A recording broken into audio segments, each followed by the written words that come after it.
সুপ্রিয় দর্শক, সকলকেই জানাই অগ্রিম ঈদ মোবারক। সৌদি আরব থেকে শুরু করে বিশ্বের সমস্ত মুসলিম দেশগুলি বর্তমানে কিন্তু ঈদের আনন্দে মেতে উঠেছে। কারণ কিছুক্ষণ আগেই ঈদের তারিখ নিয়ে কিন্তু সৌদি আরব থেকে প্রকাশিত হলো সবথেকে বড় খুশির সংবাদ। বাংলাদেশ ও ভারতবর্ষে কবে হতে চলেছে খুশির ঈদ? এই বছর 30টি রোজা হবে নাকি 29টি? ঠিক কোন সময়ে বাংলাদেশ ও ভারতের আকাশে ঈদের চাঁদ দেখা যেতে চলেছে? তো এই বিষয়ে জাতীয় চাঁদ দেখা কমিটির তরফ থেকে কি গুরুত্বপূর্ণ তথ্য চলে এসেছে, তো তাই কিন্তু আমি আজকে আপনাদেরকে জানিয়ে দেব এই ভিডিওটির মাধ্যমে।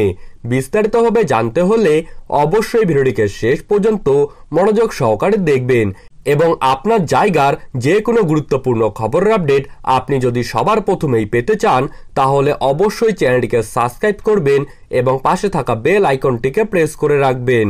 আর বিশ্বের সমস্ত মুসলিম ভাই বোনদেরকে আপনি যদি ঈদের শুভেচ্ছা বার্তা জানাতে চান তাহলে অবশ্যই কমেন্ট বক্সে ঈদ মোবারক লিখে জানাবেন।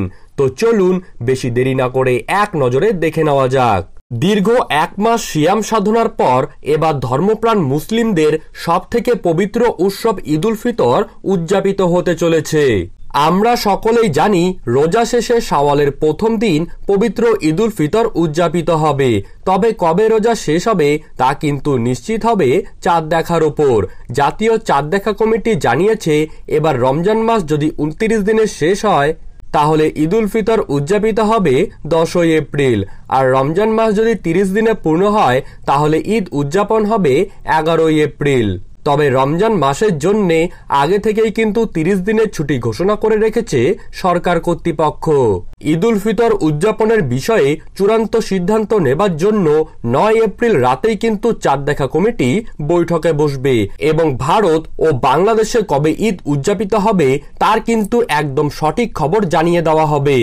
এবছর খালি চোখে চাঁদ দেখার সম্ভাবনা খুবই কম হতে পারে বলেই জানিয়েছে আবহাওয়া অফিস, এবং আবহাওয়া অফিসের মতে এই বছর 10ই এপ্রিল রাতেই চাঁদ দেখা যেতে পারে এবং ঈদ 11 তারিখেই কিন্তু পালন করা হবে।